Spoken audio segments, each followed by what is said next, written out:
Morris, and you're in my apartment in the East Village, New York City. I have 3 roommates.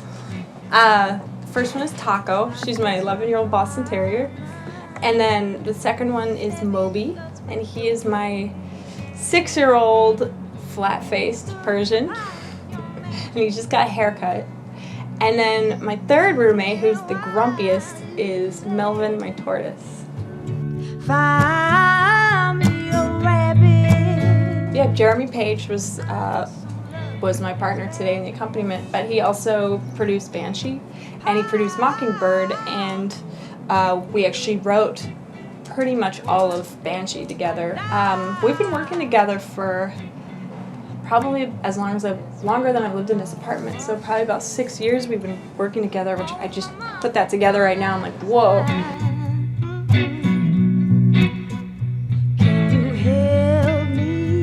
The whole concept with Mockingbird started, I've kind of been doing covers forever. Back when I used to do all my own demos in a closet in Bushwick.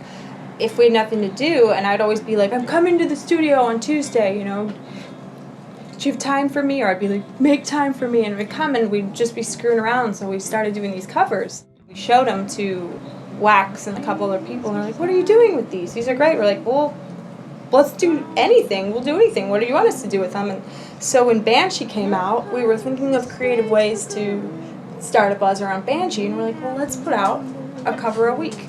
All of a sudden, there was this buzz, like we did Metallica Ride the Lightning, which is on Mockingbird, and that wound up on a couple of really big metal blogs. So all of a sudden, we were getting all these downloads and all these listens and all these plays, and then people were looking up the next, so it was like, it was all working. And then after that, Wax was like, why don't we do a whole album of these? And me and Jeremy were like, all right, we'd love doing that. Like, why not? Like, this is fun, and it gives us a chance to kind of hit the restart button, even like with our own creative endeavors and for the writing process, and kind of exercise these other sonic areas that we both like to go to.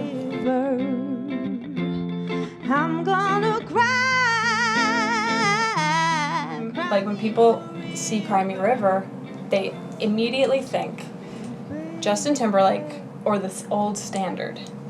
And it's neither of those. It's this extremely obscure Betty Lovette song, and I'm such a geek. I geek out about amazing songs, and like just hearing that song, I mean, what Betty Lovette does with it, she's an incredible woman, and I would never, like with any of these covers, I would never try to compete with what's already there.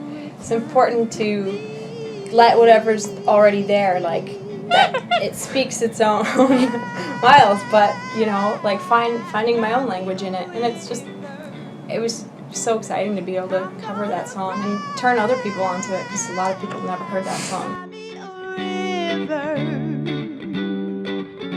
You have to love it, or you have to hear something in it that you can really appreciate.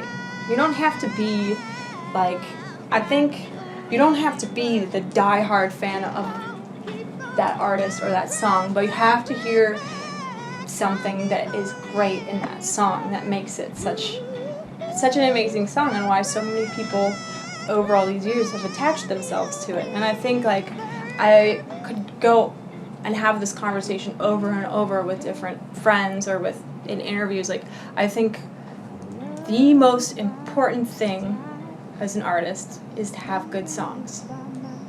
By far. Like, if you don't have a good song, it's like, good luck. People aren't gonna, it doesn't matter how great of a singer you are, it doesn't matter how great you are on stage, that good song is gonna be the thing that brings everybody in. That's the thing that casts the spell. That's the language.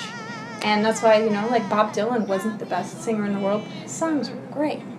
And that's why Bob Dylan has been around. That's why Bob Dylan is still selling out shows in his 70s. You know, or Brian Wilson and the Beach Boys, and like all these songs had that element, had something that captivated people and brought them in. And that's why they're so easy to cover, and they're so much fun to cover.